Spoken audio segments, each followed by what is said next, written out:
Bom, então, começando agora, a mesa intitulada Defesa da Educação para Todas as Pessoas como Compromisso Histórico, Desafios no Atual Cenário, que reunirá. Então, eu vou compor a mesa, começando pela professora Márcia Ângela Aguiar, professora titular da Universidade Federal de Pernambuco, ex-presidenta da ANPED, da ANPAI, foi conselheira nacional de educação e é a atual presidenta da Fundação Joaquim Nabuco. Professora Márcia, professor Heleno Araújo, diretor-presidente da Confederação Nacional dos Trabalhadores em Educação, coordenador do nosso Fórum Nacional de Educação, agora reconstituído.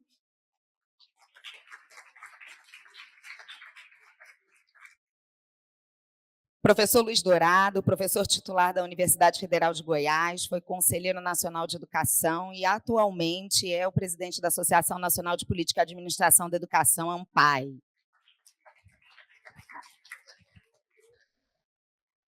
Professora Nelci, coordenadora da campanha latino-americana pelo direito à educação, doutora em pensamento complexo, por favor.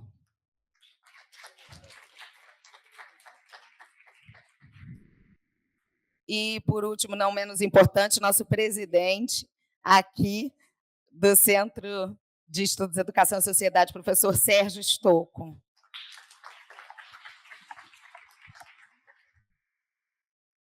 Bom, então, diante das limitações, os convidados terão de 10 a 15 minutos improrrogáveis. Quando faltarem 5 minutos, quando estiver faltando 5 minutos, eu mostro a plaquinha dos 5 minutos e esgotados os 5, a gente vai pedir para concluir. Bom, a sequência de fala será a professora Nelci, professor Heleno, professor Luiz, professora Márcia e, fechando, o professor Sérgio Stocco. Não. Penúltima. Por último é o Sérgio, só para fechar o evento. Não, porque você fecha, ok? Professora Nelci, a fala é sua. Bueno, voy a hablar en español, bien despacio. Primero que todo, quiero decir que me siento sumamente honrada de estar en esta universidad como latinoamericana que soy y que me siento. Decirles que, como seguramente ustedes saben, Brasil, el pensamiento brasilero, el pensamiento pedagógico brasilero es una inspiración para todo el continente. Invitarlos a que piensen en el continente cuando se piensen a sí mismos, porque Brasil es Latinoamérica.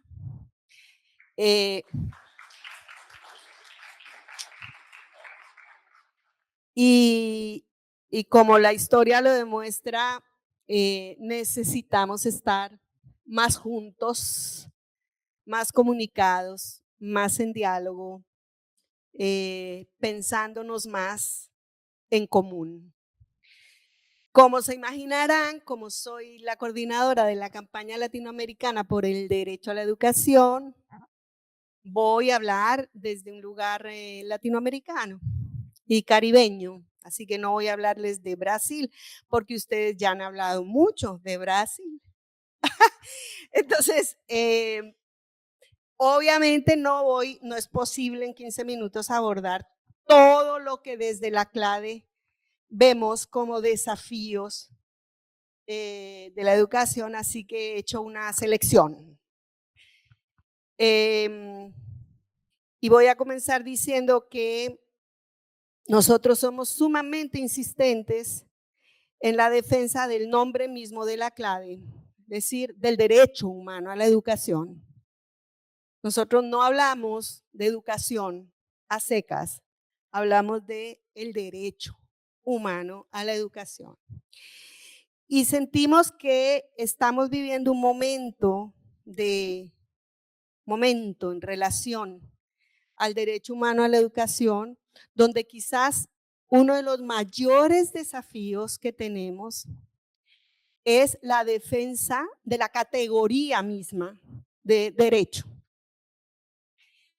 que está cada vez más diluida, amenazada, que en muchos ámbitos de discusión y decisión de políticas públicas educativas globales y regionales ni se menciona.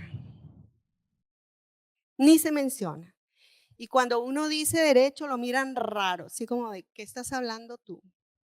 Bueno, pues nosotros estamos hablando de lo que es la educación, un derecho humano. Fundamentalmente es un derecho humano. ¿Por qué le tienen tanto miedo a que hablemos de derecho? Porque la categoría derecho está atada al Estado y está atada a lo público. Y justamente estamos en un momento de nuestra historia donde lo que más se busca es el debilitamiento del rol de los estados y donde el avance de la privatización de la educación y de muchos otros derechos es, digamos, el interés principal de no solamente de los actores privados, sino en muchos casos también de la propia institucionalidad pública. Así que sí, yo diría que ese es nuestro primer desafío. Llenar de contenido, volver al contenido del derecho, al papel del Estado para garantizar nuestros derechos y a la centralidad de lo público como el instrumento de los estados para garantizar derechos. No serán los actores privados los que garanticen nuestros derechos, porque ese no es el interés, su interés es lucrar con los derechos. Así que esta es, yo diría, nuestra bandera principal, como lo puede testimoniar aquí nuestra querida Teresa Adriao, que a propósito es nuestra presidenta del Consejo Directivo de CLA en Brasil, o sea, nuestra jefa. Ay. Bueno, esa me parece una prioridad. ¿Cuánto me queda? Ya. Una segunda prioridad que está vinculada, porque aquí todo está vinculado también, ¿no? Nada, todo está vinculado. Nosotros la estamos situando en este momento en la disputa sobre la gobernanza del derecho humano a la educación. La gobernanza local, nacional, regional y global. ¿Quiénes están disputando la decisión? ¿Dónde están los actores más poderosos? ¿Quiénes están jugando en el escenario? ¿Por qué tienen el poder que tienen? ¿Dónde están nuestras fragilidades como sujetos del derecho? ¿Qué podemos hacer para frenar, digamos, esta cuestión que está problematizando, fragilizando, debilitando algo que se defendió por años y años y años en el planeta todo, que es el multilateralismo, para definir políticas públicas globales? El multilateralismo está bajo amenaza y eso significa que nuestros estados están bajo amenaza y nuestros derechos están totalmente amenazados y así sucesivamente. Así que nos parece que una clave aquí es la defensa de los espacios de participación de los sujetos del derecho y de los colectivos, organizaciones, asociaciones, sindicatos, movimientos, como se llamen. Pero no perder espacios de participación en estas decisiones nos parece fundamental Es una defensa que tenemos que hacer y es un desafío muy grande. Y finalmente, como tercera prioridad, yo diría que hay un campo de disputa súper importante en el aula, en la relación entre los docentes y los estudiantes, en el fortalecimiento, como en la decisión de sostener como centro de los procesos educativos a los sujetos del derecho, a los estudiantes, a los docentes, no a los instrumentos, a la tecnología, bueno, toda esta cosa que tienen aquí nos están montando mal, perdiendo como la centralidad de quienes son el centro de los procesos educativos, que son las personas que están en el proceso educativo, y llamar entonces la atención sobre claves que pueden significar en el fondo un gran aporte a la defensa del derecho a la educación y no al aprendizaje solamente. Y ahí creemos que hay que defender mucho el aprendizaje colaborativo, la educación como un proceso colectivo, no individual, el aprendizaje mismo como un asunto colectivo, no individual. Toda la tendencia a la digitalización alimenta lo contrario, exactamente lo contrario. Y además, alimentar, sostener como con fuerza un alejamiento de estas narrativas contemporáneas que desde nuestro punto de vista son absolutamente vacías, frívolas y demás, que giran alrededor de necesitamos estudiantes emprendedores, estudiantes líderes, estudiantes, una cosa ahí vacía de sentido político transformador. No diría que vacía de sentido político, porque tiene un sentido político, solo que no es transformador. Yo diría que ahí tenemos otro desafío que se puede y que se debe trabajar en el aula y en la escuela, que son espacios con mucha potencia transformadora y que no podemos regalarlos, por lo menos que no les quede fácil. Por lo que si se lo pongamos difícil, ya sería importante. Me quedo ahí.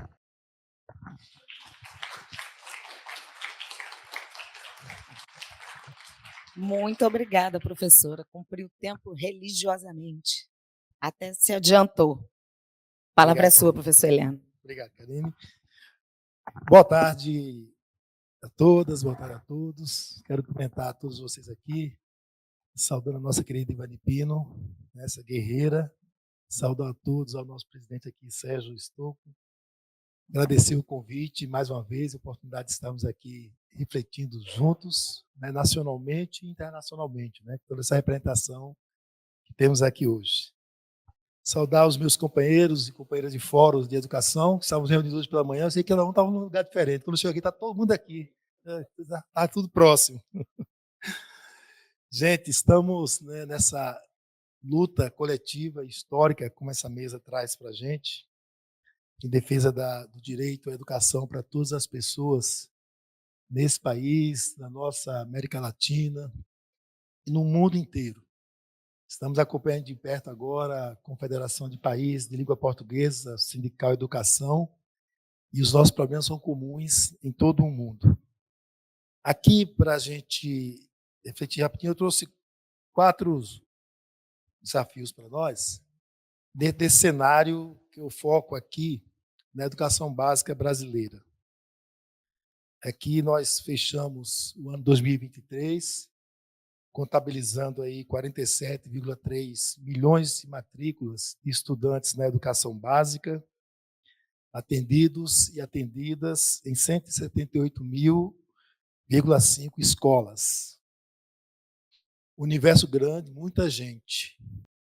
Mas o nosso cenário aponta que temos 11,4 milhões de pessoas analfabetas ainda em nosso país, 1 milhão na faixa etária dos 4 aos 17 anos, que deveria estar na escola, mas está fora da escola. Uma demanda de 62,7% por creche no Brasil e 68 milhões de brasileiros e brasileiras a partir de 18 anos de idade que não conseguiram concluir a educação básica. Então, se temos 47 milhões matriculados, temos mais de 80 milhões que deveria concluir a educação básica ou estar na escola e não estão. E reclamamos que o financiamento é pouco para atender os 47 milhões. Os 4 desafios que eu coloquei aqui, eu não posso falar simultaneamente. Eu posso falar um de cada vez. Ele não tem ordem. Ele é um trabalho permanente e simultâneo, né, desses pontos, além de outros, claro, que cada um naquela mesa vai estar levantando. O primeiro desafio posto para nós é esse pagamento dos juros e amortizações da dívida do Brasil. O ano passado, da riqueza que nós produzimos, o orçamento do governo federal, do que foi a arrecadação, o orçamento executado em 2023 de 4,36 trilhões de reais, 43,23% foi para pagamento de juros e dívidas em nosso país. Mais de 1,89 trilhões de reais pagos a banqueiros, aos ricos desse país. Nos últimos 6 meses, os bancos lucraram 26 bilhões de reais. Então, enquanto esse dinheiro passa para o pagamento de juros da dívida, o investimento na educação do governo federal ano passado foi 2,97% do montante executado. Então, esse desafio está posto para nós. As centrais sindicais aqui no Brasil soltou uma nota e está fazendo mobilização a cada reunião do Banco Central, porque ainda chegamos em junho de 2024 com 10,5% dos juros, que leva toda a riqueza do país para esses ricos e bancos em nosso país. O outro grande desafio que nós enfrentamos cotidianamente, e aqui tem várias pessoas que estudam e trabalham isso, é a gente enfrentar e barrar os processos de mercantilização e privatização que está acontecendo na educação pública. De diversas formas, né, copiados de vários países e seguindo aqui como se fosse modelo, como o voucher que é aplicado no Chile. Então, essa insistência, essa permanência de entregar a escola pública, agora com essa ideia de fazer a gestão administrativa da escola pública, entregando a escola privada para fazer o trabalho dentro da escola. Então, essa coisa absurda que nós temos que manter essa mobilização. Um terceiro é enfrentarmos a ausência, né, de uma cultura de respeitar e cumprir os planejamentos em nosso país. A Constituição de 88 deu 10 anos para acabar com o analfabetismo, para universalizar o direito à educação. 98 completou os 10 anos. Aí cria-se o Fundef, então empurra com a barriga por mais 10 anos. O mesmo objetivo, universalizar, acabar com o analfabetismo. Passam mais 10 anos, cria-se o Fundeb, 14 anos, o mesmo objetivo. 14 anos depois, Fundeb permanente, e continuamos com esse número de analfabetismo no nosso país. A nossa geração, estou afirmando por aí, porque é uma geração vitoriosa, porque os pioneiros da educação pensaram planejar a educação brasileira. Colocaram na Constituinte de 34, realizar o primeiro Plano Nacional da Educação. 3 anos depois, perdeu tudo. Nós conseguimos aprovar 2 planos. Agora só falta o passo mais importante, tirar do papel, fazer implementar. Então, estamos discutindo o terceiro, e essa cultura de planejar, de sai governo, entra governo, vai ter que garantir um planejamento que seja executado. E são todos governos, porque o Plano Nacional da Educação 2001 era até 2011. E aí, em 2007, se criou o PDE, Plano de Desenvolvimento da Educação. Ora, a gente já tinha um plano de educação, por que eu vou fazer outro plano? Então, essa falta de cultura, de cumprir planejamento, dar sequência, todos os partidos políticos do nosso país. Não tem nenhum que se salve. Nós temos que ser insistentes nesse processo de respeitar essa sequência, já que o plano tem duração de 10 anos, são 2 governos e meio, tem que respeitar o que é planejado, o que é discutido. E ainda enfrentamos a falta de respeitar, né, o que nós construímos coletivamente. Fazemos uma conferência, discutimos material, entregamos um documento forte e rico, e na hora de pegar esse documento e transformar em lei, aí criam um processo de redução, né? E ainda com a afirmação de que não estamos respeitando o que está lá, mas no conteúdo a gente bate que não está respeitando. Então, isso tudo faz parte desse desafio que está posto para nós nesse processo de luta. E o quarto ponto que trago são as eleições municipais, agora 2024. Não adianta, a minha base, que é a educação básica, diz muitas vezes, quando a gente está mobilizando numa assembleia, eu não quero saber de política, quero saber disso, eu quero saber do meu salário, da minha carreira.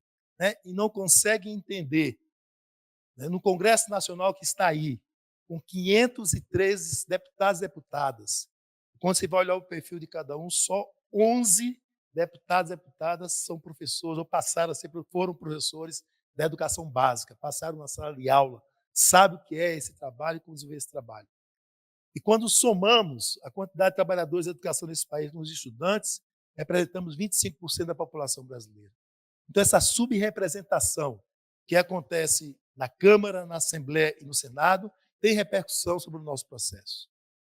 Na nossa militância sindical, as pessoas ficam bravas com o governo Lula, porque o Nicolas foi presidente da comissão, está sendo presidente da Comissão de Educação. Então, as pessoas precisam entender que quem escolhe as comissões dentro do Senado é o partido que tem mais deputados eleitos. Quem teve mais deputados eleitos foi o PL. E o PL escolheu a Comissão de Educação e, para nos provocar, indicou o Nicolas para presidir essa comissão. E por que o PL tem mais deputados federais? Porque lá no município, com prefeitos que teve apoio, apoiou os candidatos do PL. Ou a gente ganha as prefeituras, ou a gente tem representação na Câmara, ou não vamos sair do lugar. Por isso que é um desafio que está muito forte posto para a gente. Estamos tentando estimular a nossa base de candidatura de trabalhadoras, trabalhadores em educação, e é importante que a gente faça essa unidade da educação básica, da superior, da profissional. Tem um candidato, procura o sindicato local, é municipal, estadual, aqui é da educação, vamos para dentro da Câmara defender a educação, trabalhar pela educação, de modo que a gente consiga ter uma bancada, pelo menos nacional, de 5.570 vereadores e vereadoras, que leve a pauta da educação para dentro da Câmara, para a Assembleia e nos faça chegar, em 2026, com a representação maior no Congresso Nacional e fazer o enfrentamento necessário. Então, são esses poucos desafios que eu trago para o nosso trabalho aqui. Um abraço.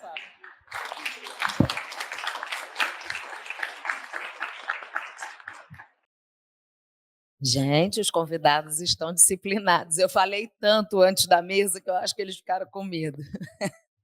Obrigada, professora Helena.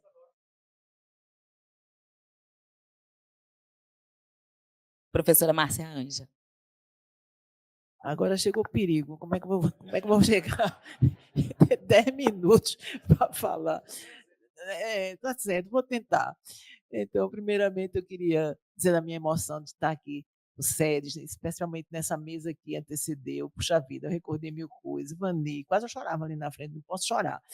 Então, assim, tão lindo que foi tudo isso aqui, não é? E que diz muito do nosso ethos, né? Então, enquanto educadores, nós estamos aí o tempo todo ligadíssimos na questão da formação humana o tempo todo e nós damos sentido à nossa vida por aí. Não conta esse pedacinho. Tá bom. Então, tá certo. Então, vejam, eu penso, primeiro assim, saudar todo mundo aqui da mesa, meus companheiros aqui, companheiras da mesa, e dizer o seguinte, que enquanto eu refletia para ver o que é que eu vou dizer em 5 minutos aqui nessa mesa, tem que escolher alguma coisa. E aí, no caso, eu ouvindo agora nosso querido Heleno, e ele falando, né, de que a necessidade de chegar e eleições que estão aí, então votar direitinho aí nos candidatos, e eu pensando na grande dificuldade que isso implica. E no contexto brasileiro, e todo mundo aqui sabe disso, melhor do que eu, boa parte, então a gente sabe que nós estamos num risco ainda elevado com relação à democracia do nosso Brasil. Então, a gente tem risco bastante, e eu acho que agora essas eleições vão sinalizar nesse sentido, se a gente vai regressar esse passado próximo e terrível, que é muito, né, todo esse avanço do neofascismo que nós tivemos e ainda temos aqui no Brasil. Eu acho que esse é um desafio muito grande para a gente de enfrentar. E eu pensei, então, o seguinte, que essa nossa democracia ela é frágil. Vou dar 2 exemplos bem rápidos. Entrei na faculdade de educação lá em Recife, Pernambuco, e menos de um ano, então é quando saiu o AI-5, e aquele espaço que era a Faculdade de Educação, que era um restaurante universitário, em que todas as áreas, porque nessa época não era só educação, era na faculdade, eram todas as áreas de ciências sociais e humanas. E era um restaurante universitário que todo mundo chegava lá, se encontrava e saímos para poder fazer passeada contra a ditadura, e, enfim, fazer panfletagem, essa coisa toda. E muita gente, muitos jovens. E eu lembro que quando eu cheguei no dia do AI-5, à noite, não tinha ninguém mais.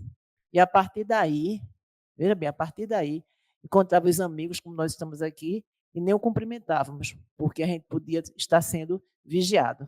Podíamos ter isso. Um tempo grande na Faculdade de Educação em que não se podia falar em Paulo Freire, impossível, com também agentes passando no corredor da faculdade e tendo agentes dentro de sala de aula. Mostrar como é fácil isso. Tanto que quando começa, né, a resistência consegue romper mesmo isso, voltamos, isso já chegando aí década de 80, já, de 80. Então, a primeira vez que eu vi uma passeata, eu chorava que só não sei o quê, feito menino pequeno. Porque na minha cabeça, jamais eu ia ver isso. Eu, diante dos anos, de muita coisa, né, que é proveniente desse regime cívico-militar naquela época. Bom, o tempo passa, muita coisa acontece, lutamos todos, democracia, e aí a gente viu também, não é, recentemente, o que aconteceu, não é, com o golpe recente. Eu jamais imaginava que o nosso país iria passar por um momento daquele, jamais imaginava. Então, você está um dia num local e, de repente, acaba muita coisa. E aí, eu estava no Conselho Nacional de Educação de 2014 a 2018. Eu digo assim, de vez em quando eu sou testemunho ocular da história. Então, 2014 a 2016, então era uma composição que tinha um equilíbrio, não é? E que muito mais ligada à educação pública.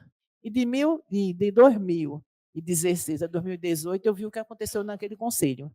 Inicialmente, não é, a primeira medida que foi tomada foi exatamente de não trazer de volta os nossos conselheiros, inclusive nosso Luiz Dourado, que está aqui. A primeira coisa que Temer assume, quando assume, então a revogação do decreto de Dilma com relação à composição do Conselho Nacional de Educação, dada a sua importância estratégica. E a partir daí, então, nós temos toda uma desregulação total. E aí me passa novamente o sentido de chegar no momento, ser uma coisa e, de repente, é o contrário. Assumem os novos conselheiros, tem uma reunião de recepção desses conselheiros e conselheiras, e depois, quando foi meio-dia e termina a sessão, eu vou e digo assim para o presidente do conselho, eu preciso ir ao MEC, vai tratar de algum assunto agora nesse período da tarde? Ele falou, não, pode tranquilo, eu vou ao MEC, Brasília, e volto às 15 horas. Vejam bem, eu era coordenadora da Comissão Nacional de Reformulação da Base Nacional Comum Curricular. Era a base que estava em pauta naquele momento, a BNCC. E eu estava, desde 2014, 15, assim, na tentativa de vamos fazer discussão, porque o avanço do Ministério era muito grande no sentido de implantar essa BNCC. E ali a gente já via perfeitamente que ia ser um corte em algo que nos é muito caro, que é o conceito de educação básica. Então, o que implica esse conceito, o que significa, vai ter implicações em termos de gratuidade, vai ter em termos da responsabilidade do Estado. Então, tem uma concepção orgânica da educação, garante o direito à educação de todos e todas. Eu sabia que isso era muito, muito delicado, precisava lutar para que não tivesse essa possibilidade, não é, desse corte na educação básica. E nós éramos resistentes lá dentro. Então, Malvina e Aurina. E, de repente, a gente vê, né, quando eu voltei, vejam bem, estou falando na fragilidade da democracia, vou ao Ministério, quando eu retorno, está uma discussão com todos os que já chegaram, e aos poucos eu vou tomando conhecimento, assim, intuindo que eu não era mais a coordenadora da comissão da BNCC. Já tinha sido destituída na hora do almoço, para ver como a coisa funciona. Quer dizer, se você não tiver, né, uma democracia plena funcionando mesmo, então você vai ter, assim, de repente, né, essa questão dessa fragilidade que vai acontecer em todos os nossos avanços. E aí, estou dizendo isso por quê? E já vou encerrar. Isso por quê? Porque eu entendo, veja bem, eu entendo que a educação básica, esse conceito de educação básica, então, ele tem que ser defendido e resgatado. Se perceber, a gente tem discussão da BNCC, a gente tem discussão do ensino médio, a gente tem uma série de iniciativas do governo que fica solapando a ideia mesmo da educação básica. A educação básica é um conceito caro, é um conceito que só vai aparecer, um novo conceito na educação que só vai aparecer por conta da Constituição Federal de 88. E somente a LDB de 96 é que aparece o conceito de educação básica. E isso tem uma implicação importantíssima, porque primeiro, e aqui só para a minha memória melhorar, então, veja bem, a educação básica tem por finalidade desenvolver a educação. Vê bem que isso é uma coisa muito abrangente. Muito abrangente. Assegurar a formação comum indispensável para o exercício da cidadania. Olha aí todo o debate de o que é que se faz para poder realmente contribuir para a formação de pessoas críticas, conscientes, capazes de lutar pela transformação da sociedade. Está aí na educação básica. E fornecer-lhe mais meios para progredir no trabalho e em estudos posteriores. Também a defesa, né, de uma educação de qualidade. Então, nós vamos ver nesse conceito defesa da qualidade da educação, uma visão de transformação da sociedade, de assegurar condições de trabalho aos profissionais da educação, seja no caso da formação, do ensino. Então, é um conceito amplo, orgânico, abrangente e que se revela poderoso no momento que a gente tem uma luta voltada para isso. Então, a minha mensagem aqui é dizer o seguinte: estamos lutando, não é, pelas questões vinculadas ao ensino médio, sim, mas não podemos deixar que sair a luta maior é da educação básica. Garantir que, de fato, isso seja, não é, de direito mesmo, efetivo, então, de todos e todas aquelas que fazem um país como o nosso. E esse chamamento de Heleno aí, nessas eleições, implica isso, porque também a educação básica só pode acontecer de boa qualidade se tiver um regime federativo que dê conta das questões essenciais, que tenha um financiamento adequado e, sobretudo, que seja a defesa da educação pública, laica, de qualidade social. Então, é esse o recado que eu quero só deixar aqui para vocês. Abraço para todo mundo.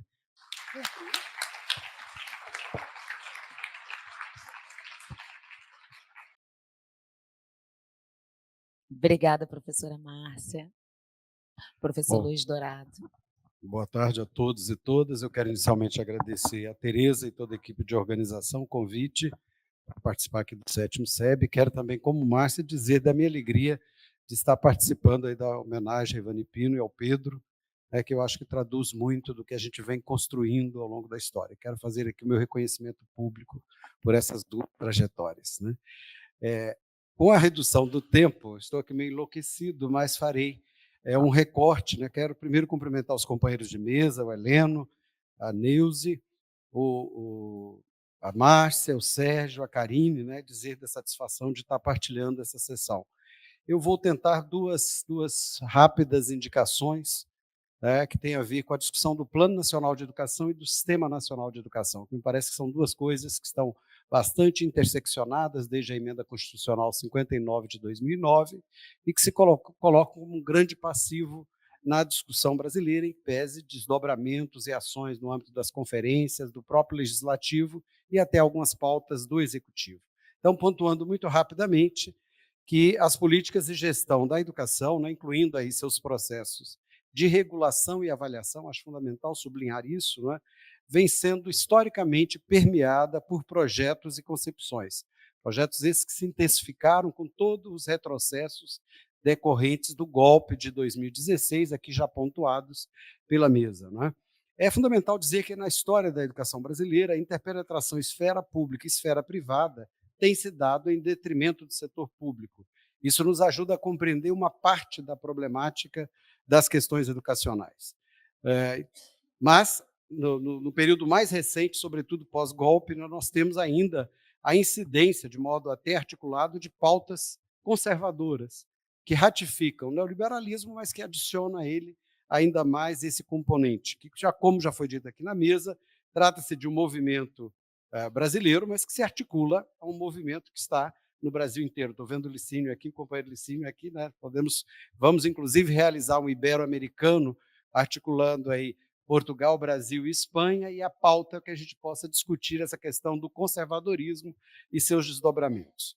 Bom, mas, apesar deste quadro, é importante também, até para que nós tenhamos aí um estímulo para a nossa luta política, resgatar que nós temos esforços históricos, como já foi ressaltado pela Evani, no caso do SEDES e de toda a sua atuação, o conjunto das nossas entidades, na busca de maior organicidade para as políticas educacionais, com situações absolutamente díspares no que diz respeito a proposições, contornos e dinâmicas. E aqui tem uma conceituação de política educacional que eu acho fundamental, que é a perspectiva da não linearidade entre proposição de políticas e a sua materialização. Nós avançamos na proposição de planos nacionais de educação, no entanto, não na sua efetiva materialização. Então, isso acho que tem que ser um objeto de discussão política, se a gente enseja, sobretudo, avançar para políticas de Estado com uma perspectiva de planejamento educacional, né, em que a proposição e a materialização dessas políticas estejam aí articuladas não apenas às dinâmicas de financiamento, mas de planejamento, melhor dizendo, mas a todo um conjunto de condições que precisam se efetivar. Bom, isso é um apontamento mais geral, né, para dizer que tudo isso nós temos que olhar com a perspectiva da conjuntura. No caso brasileiro, a nossa conjuntura é absolutamente complexa, a despeito de termos a vitória de um governo do campo democrático popular. É preciso dizer que a materialização deste governo, né, se dá num terreno absolutamente pantanoso, para não chamar outra perspectiva, uma vez que se lida com a base ampla, com interesses que não são apenas diferentes, em muitos casos antagônicos no que diz respeito ao projeto de educação nacional. Dentre esses esforços aqui já destacado, quer dizer, nós tivemos a retomada do Fórum Nacional de Educação e tivemos um ator bastante significativo no campo das políticas educacionais no pós-golpe, que foi o Fórum Nacional Popular de Educação. Isso criou, inclusive, uma possibilidade de massa crítica e de sinalizações que nós nos beneficiamos para um conjunto de construções no campo, particularmente para um ativo que conseguimos agora, né, implementar, que foi a Conferência Nacional de Educação de 2024, cuja temática sinaliza um horizonte, não só a temática, mas o seu documento final como um ativo para nós, para as nossas lutas. Então, o primeiro grande desafio que eu gostaria de colocar aqui é exatamente que pudéssemos utilizar o documento final da conferência como um eixo para o conjunto das nossas lutas. É óbvio que boa parte das nossas entidades já o fazem, mas é necessário, e eu penso que isso cria uma possibilidade de luta, fortalece as nossas lutas, até porque o eixo desta conferência foi a defesa de políticas de Estado para a garantia da educação como direito humano, com justiça social e desenvolvimento socioambiental sustentável, né? Com 7 eixos, com um conjunto de proposições, metas e estratégias, né? Como uma sinalização precípua da articulação entre Plano Nacional de Educação e Sistema Nacional de Educação, como eu disse, muito ancorado na Emenda Constitucional 59 de 2009 e nos desdobramentos posteriores. Não falarei do atual plano, porque nós do Fórum Nacional de Educação, estávamos os 3 aqui na reunião que tivemos hoje, o Nelson também aqui, então éramos 4 do Fórum Nacional, tivemos hoje uma reunião que nós tivemos uma primeira apresentação do Plano Nacional de Educação. Seria liviano discutir, porque nós só tivemos acesso a um slide. Mas, de qualquer forma, quero aqui ratificar que a nossa defesa é a defesa, a nossa referência é o documento da CONAI 2024, os seus desdobramentos e as suas proposições, e é neste embate que acho que nós, Fórum Nacional de Educação, Fórum Nacional Popular de Educação e o conjunto das entidades, devemos espraiar a nossa ação político-pedagógica. Ora, face a isso, quer dizer, um dos temas, para além do próprio Plano Nacional de Educação, no tocante à relação entre proposição e materialização, se coloca para nós o Sistema Nacional de Educação. Prerrogativa é essa que vem sendo acalentada no Brasil desde os anos 30. não é? E que tem colocado mesmo a necessidade de um sistema nacional de educação enquanto uma perspectiva de instituição, de regulamentação e de organização da educação nacional. Né? Então, a partir daí, quero chamar a atenção para a importância desse nível de articulação, Plano Nacional de Educação e Sistema de Educação, né? Indicando que necessariamente a nossa luta neste embate que teremos certamente, não somente com o Congresso Nacional, mas também com a proposta de PL do governo, né, que, como eu disse, a gente não tem elementos mais formativos, mas quero ressaltar a necessidade da criação mesmo, de que nessa luta a gente possa avançar na criação de mecanismos legais, mas também na garantia de canais democráticos de controle e participação social. Certamente esse foi um dos limites, não o único, né, do que nós tivemos efetivamente para a materialização do Plano Nacional de Educação e para a instituição do SNE, a despeito de ativos construídos, inclusive pelo Fórum, em 2016, de uma proposta, Fórum Nacional de Educação, de uma proposta de Sistema Nacional de Educação. Essa tarefa não é pequena, ela se constitui em um desafio que é técnico, né? Ele é pedagógico e é político na sua acepção mais ampla, né? Considerando aí toda uma perspectiva de materialização de políticas de Estado numa lógica que nós ainda convivemos com políticas de governo, onde a regularidade tem sido a quebra, a não continuidade das políticas. Então, é nesse cenário, então é fundamental que a gente avance, né, para canais democráticos de controle e participação social. Isso tem a ver com um horizonte mesmo e a necessidade da criação e consolidação de mecanismos legais, mas também orçamentários e financeiros. O Nelson fez aí toda uma discussão, o Nelson e outros colegas, a gente sabe, inclusive, das tensões colocadas hoje no Brasil, no tocante, inclusive, à vinculação constitucional de recursos para a educação e para a saúde, que está ameaçada, né? Isso aparece no horizonte, não é? Mas precisamos também fortalecer as instâncias plurais, a exemplo do Fórum Nacional de Educação, mas dos fóruns estaduais, distrital, municipais de educação, mas também uma incidência nos conselhos de educação. Márcia já fez aqui referência à intervenção, quer dizer, na verdade, nós tivemos, no caso, em 2016, a recondução de membros para o Conselho Nacional de Educação e a cassação, o termo correto é esse. 2 conselheiros foram cassados pelo governo Temer, numa perspectiva nunca antes vista na história da educação brasileira. E estamos, neste momento, hoje passamos amanhã e um pouco da tarde, discutindo exatamente a recomposição do CNE. Das 24 cadeiras, serão recompostas 13 cadeiras, e nós estamos no esforço da sociedade civil.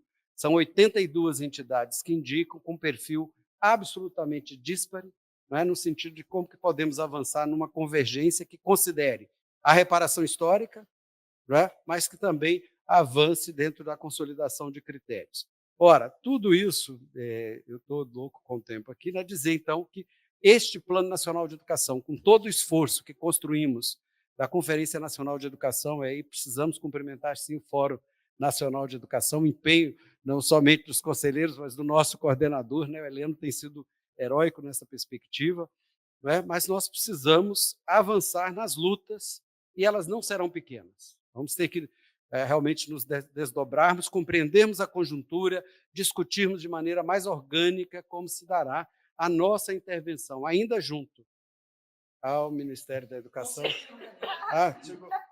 Perfeito, me concederam mais um tempinho, isso é maravilhoso. Ganhou tempo extra. Bom, enfim, penso que essas questões vão inclusive, ter uma implicação, se o nosso horizonte, como eu acho que eu tenho defendido, que é de compreender o Plano Nacional de Educação como epicentro das políticas educativas. Isso tem um impacto. E nessa perspectiva, é fundamental resgatar o papel do Sistema Nacional de Educação, quer dizer, como articulador desse processo. É necessário, que, entendendo que ele é estratégico, que ele efetivamente caminhe numa perspectiva... Oi? Próxima mais, numa perspectiva mais ampla. Então, quero ressaltar aqui a necessidade de instituição do Sistema Nacional de Educação em razão da grande desarticulação e descontinuidade que marcam a política educacional em nosso país. Nós temos uma estrutura, estou me lembrando aqui de Licínio, que estivemos juntos Estivemos juntos em Braga discutindo questões muito atinentes a essa ideia de sistema, né, mas nós temos aqui diferentes sistemas e instituições municipais, estadual, distrital, federal, público, privada, né, e que coexistem sem se integrar, sem desenvolverem mínimas e consolidadas agendas de trabalho comuns, sejam perenes, consistentes, né, numa perspectiva de federalismo cooperativo. Essa é uma questão crucial. Tendo o Romualdo ali, participamos, inclusive, de um grupo do Ministério que construiu uma proposta 2015-2016. Veio o golpe, essa proposta de Sistema Nacional de Educação, além dos ativos da Conferência Nacional de Educação. Por fim, chamar a atenção que essa discussão de sistema ela não é uma discussão pontual, ou uma discussão que vá se fazer.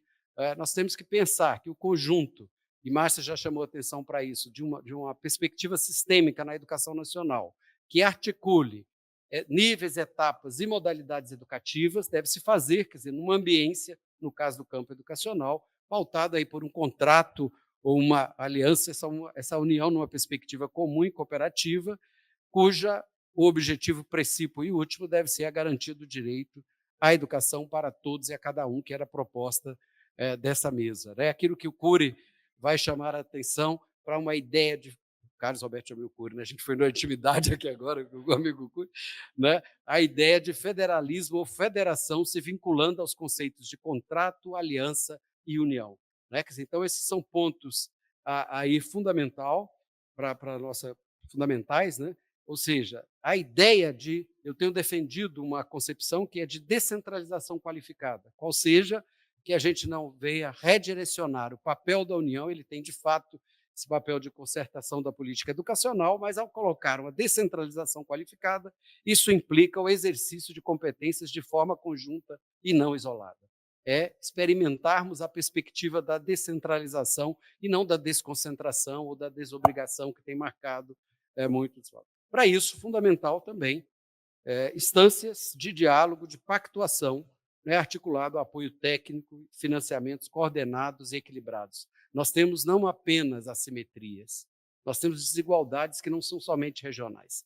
São regionais, são estaduais, são municipais, são institucionais e intrainstitucionais. Então, há que se pensar o conjunto dessas questões. Tem aqui um conjunto de elementos para colocar, de dispositivos que eu considero que são ativos que conseguimos construir na luta política, mas não farei, até porque eu já estou ganhando aqui um tempo complementar. Mas, face a isso, não é dizer que o nosso entendimento não é de que o CNE, como uma expressão institucional de esforço organizado, autônomo e permanente do Estado e da sociedade.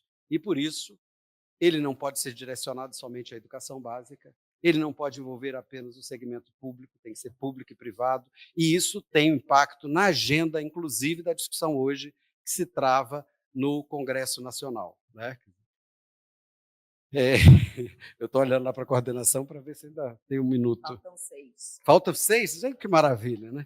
Bom, então quero nessa perspectiva chamar a atenção para um dispositivo que nós já temos, que foi um avanço no atual PNE, na Lei 13.005, que já tem na sua previsão instâncias, né, de negociação, cooperação e pactuação interfederativa. Isso já está na lei do PNE, então é possível, nós devemos engendrar ações nessa perspectiva, na contramão de outras proposições, né, como parcerias público e privadas e etc., que a gente vê ocupando o cenário tanto na ambiência estadual quanto municipal e federal. Bom, então essa me parece uma questão central. Acho que precisamos dar uma densidade política a esses espaços e ao fazermos isso, temos uma contraposição muito clara aos arranjos de desenvolvimento institucional. Isso aqui implica, inclusive, fortalecimento dos consórcios públicos como iniciativas que são fundamentais, dado o cenário absolutamente desigual e assimétrico do nosso país. Né? Aliado a isso, não é? Quer dizer, é importante fortalecer as instâncias de participação, como os fóruns, que devem ser permanentes, no caso do campo educacional, institucionalmente estabilizados. A gente vive uma alteração, porque muitos desses fóruns eles têm uma estatura jurídica muito precária, que são portarias, então é preciso que tenha uma estatura maior. De igual modo, é preciso repensar os conselhos de educação, o que implica não apenas os conselhos estaduais, distritais e municipais, mas também Conselho Nacional de Educação. É preciso avançar para uma ideia desses órgãos como órgãos de Estado. E isso é um tensionamento quando estávamos no Conselho Nacional de Educação, que fizemos muito à época, mas que avançamos pouco, e acho que essa é uma questão central. Por fim, agora já partindo para as considerações, agradecendo a concessão do tempo, deixar uma agenda para nós. Essa intersecção, plano e sistema, é crucial, sobretudo no cenário em que alguns acreditam que, para se avançar no estabelecimento de um plano nacional de educação, você já tem que fazê-lo fazendo um conjunto de concessões. Nós entendemos o contrário. Temos que ter um plano robusto para o exercício da luta, e isso a Conferência Nacional de Educação não apenas propôs, como inclusive discutiu como chegarmos aos novos recursos para chegarmos aos 10% do PIB para a educação nacional, a defesa histórica do nosso campo. Então, o tema do CNE, do Sistema Nacional, é claramente complexo, objeto de inúmeras disputas, e nós temos que disputá-las, inclusive avançando nas nossas concepções, nos desenhos jurídicos, institucionais e normativos. Dada essa complexidade, quer dizer, é preciso que todas as forças políticas e sociais desse nosso campo, que a gente pode chamar de progressista, a esquerda, do campo da educação, e que no Fórum Nacional de Educação é a hegemonia mesmo desse entendimento, da necessidade mesmo de uma organização sistêmica para a educação nacional e do aperfeiçoamento das formas de colaboração que sejam capazes de garantir o direito à educação com qualidade por meio de acordos federativos vinculantes. A questão de acordos vinculantes se coloca também como um ponto-chave. É óbvio que poderia, e tenho mais questões aqui a dizer, mas eu quis trazer nessa tarde, que para além das discussões específicas que faremos com relação à educação infantil e as suas especificidades 0 a 3, 4 a 6, ao ensino fundamental, ao ensino médio, ao ao grande avanço que nós tivemos com a Emenda Constitucional 59, de ampliação da educação obrigatória de 4 a 17 anos, nós temos outros desafios que envolvem aí as questões atinentes à diversidade. Não se trata apenas de respeito à diversidade, há que avançar nessa chave para a valorização da diversidade, o que implica, no nosso caso, uma postura, uma construção histórica, e aqui mais uma vez me remeto à Conferência Nacional Popular de Educação, que deu voz a um conjunto de sujeitos históricos fundamentais, como educação escolar indígena, quilombola, campo, educação de jovens e adultos, quer dizer, todas essas questões se colocam nessa nossa agenda, assim como a defesa da educação, do acesso à educação superior. Há, no debate político no Brasil, uma contraposição à educação básica e educação superior. Esta dicotomia é falsa, a gente já tem estudos sinalizando, mas nós temos que ter esta defesa de uma educação para todos, da creche à pós-graduação. Por fim, não por último, a nossa Conferência Nacional de Educação vaticina que a consolidação de um sistema nacional de educação deve ter como um de seus horizontes estratégicos a urgente necessidade de superação das desigualdades sociais, étnico-raciais, de gênero e relativas a diversidades sexuais, a pessoas com deficiência, transtornos globais de desenvolvimento, altas habilidades ou superdotação, transtornos de neurodesenvolvimento, entre outros, ainda presentes na sociedade e nas instituições educacionais. Por isso, sua implantação, assim como o cumprimento das normas constitucionais que orientam a sua tarefa, só será possível por meio desse forte engajamento, de um debate público, e certamente da articulação do Estado com essas instituições, com os movimentos sociais, na construção de um projeto de sociedade que esteja antenado com a redemocratização da sociedade brasileira, portanto, direcionado à participação, à construção de uma cultura de paz nesse momento de guerra, à promoção da justiça social e do desenvolvimento socioambiental sustentável. Muito obrigado.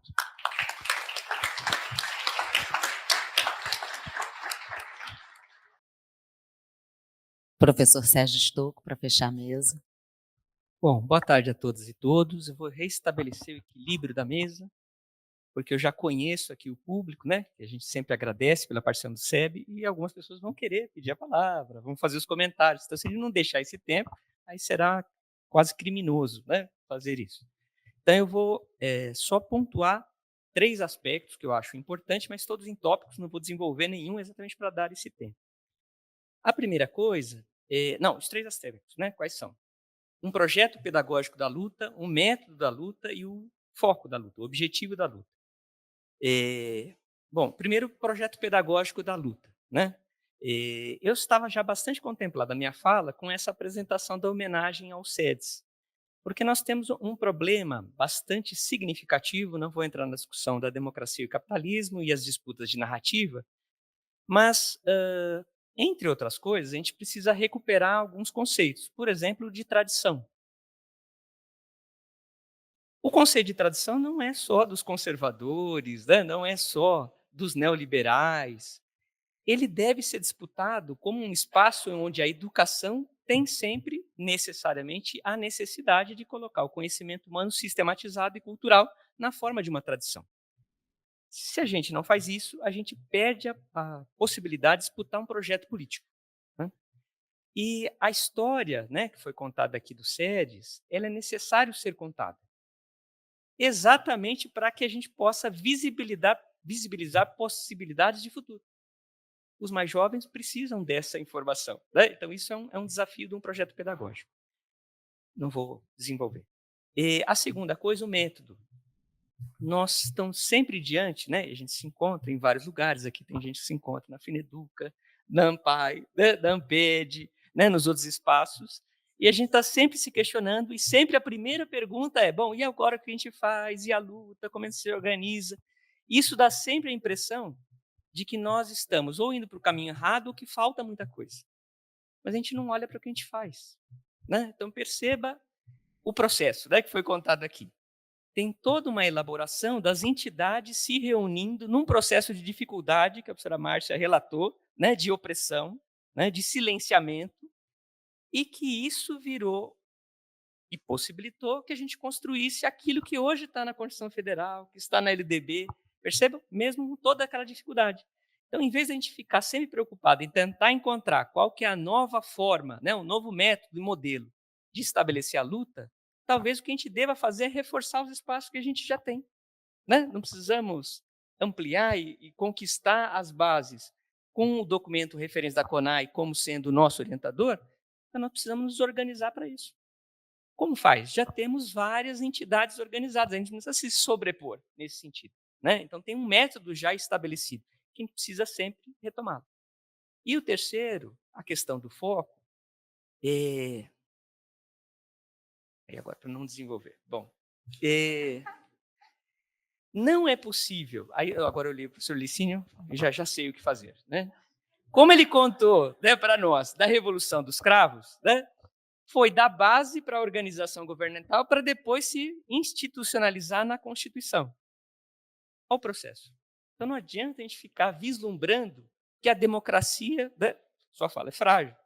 É isso? Né? Ela sempre é muito frágil. Então, o que a gente precisa cuidar? Da base. Como cuida da base? Dando autonomia às instituições educativas, às escolas, às universidades, porque é com esta autonomia que a gente vai construir efetivamente participação. Sem autonomia não tem efetiva participação. Não é? Isso que a gente vê no FNE toda hora. Então, caras e caras, são só esses 3 pontos, né? Não vou desenvolvê-los. E só para finalizar, né, para fazer justiça aqui à nossa história, aqui na Unicamp, na FE, que foi aqui contada também, né, nas apresentações, e vocês perceberam, né, essa relação umbilical da FE. Então, eu queria deixar também um agradecimento, né, aqui, em nome da professora Ana, né, o professor Luiz Carlos não está aqui, mas foi na gestão da professora Luiz e da professora Ana que a gente constituiu a sede atual do SEDES, né? Então, isso é, mais uma vez, a demonstração do compromisso que há na nossa luta coletiva. E na gestão da professora Débora e da professora Dirce, que também foram diretoras do SEDES, né? E que também sempre estiveram conosco nesse processo de manutenção, que é difícil, né? Da associação, das lutas, dos desafios que têm sido impostos. Então, por fim, o que eu quero é pedir que vocês aplaudam a professora Ana, a professora Débora e a professora Dirce.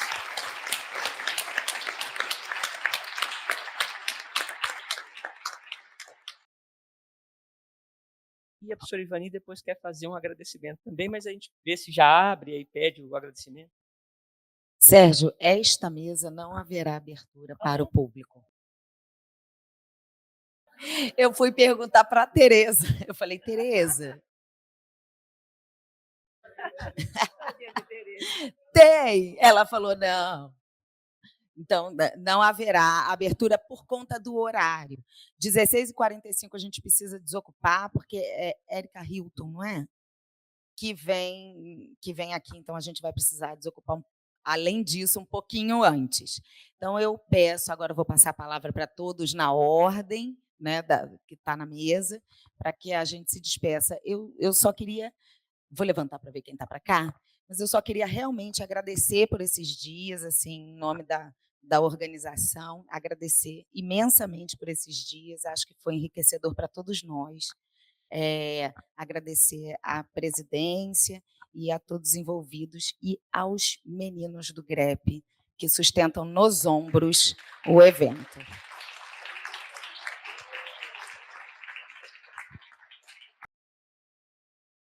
Professora Ivani, por favor. Eu quero fazer um agradecimento muito especial à professora Tereza Adrião, que retomou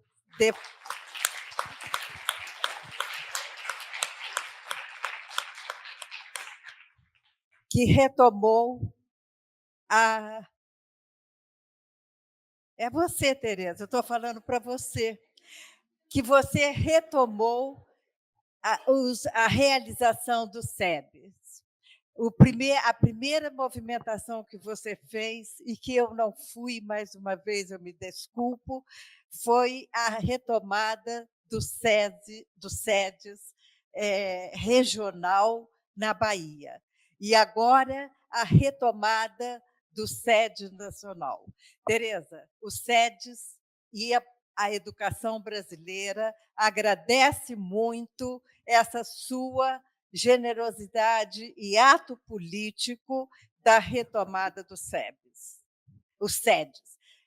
O SEB é um momento de reflexão sobre a educação brasileira. Muitíssimo obrigada a você, Tereza. Com toda... Tá bom, tá bom. Palmas para a Tereza.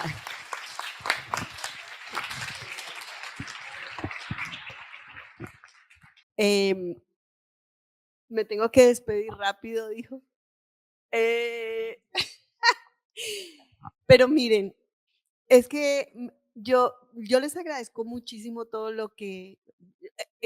aprendo mucho escuchando todas estas intervenciones, pero te agradezco mucho a ti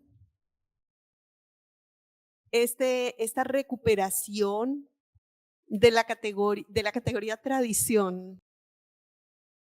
Y te la agradezco porque hay en esta narrativa líquida, cualquier cosa, una mirada como de castigo al pasado, a todo lo pasado, como si todo lo que hubiéramos hecho hubiera estado mal,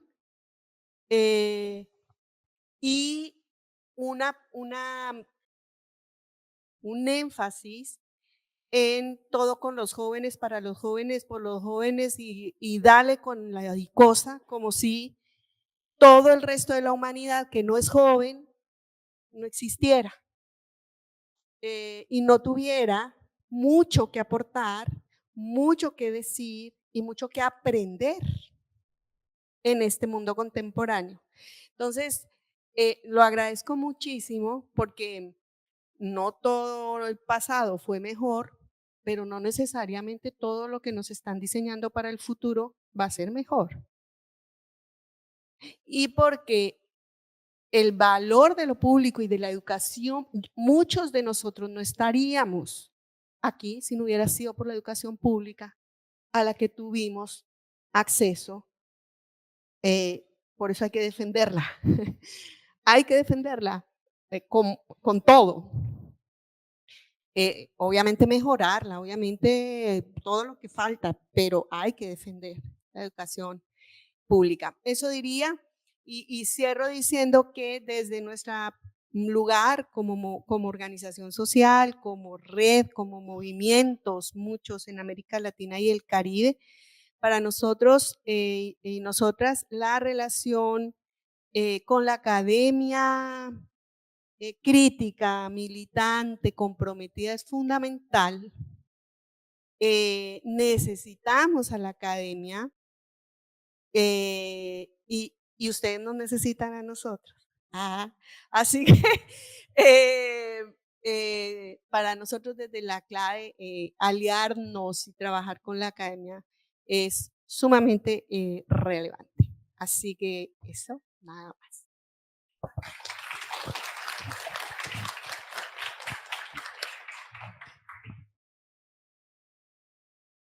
Só para, então, despedida, trazer, então, Sal da Terra de Beto Guedes, né? Não cantando, porque eu não sei cantar, mas quando ele disse que vamos precisar de todo mundo para banir do mundo a opressão. E com esses desafios colocados para a gente, né, ele continua dizendo, 1 mais 1 é sempre mais que 2. Sigamos firmes na luta.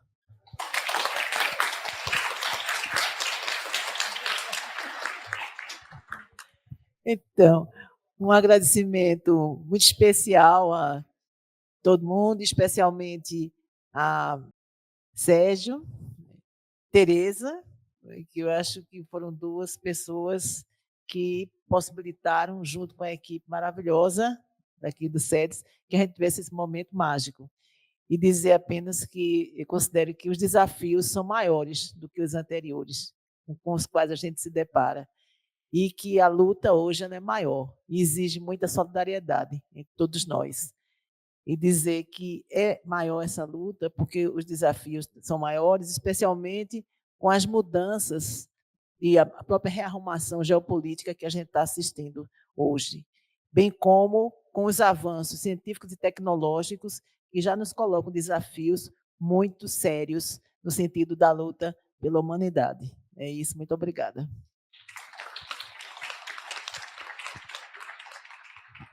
Eu também não vou fugir a essa perspectiva, né? Cumprimentar o Sérgio, a Tereza e a Ivani, né? Pelo SEB, a história, e dizer vida longa ao SEDES, né? Que tanto contribui com a educação brasileira. E quero apenas trazer o mantra que nós temos construído da Conferência Nacional de Educação, que é uma defesa intransigente de educação pública, popular, com gestão pública, gratuita, laica, democrática, inclusiva e de qualidade social. Muito obrigado.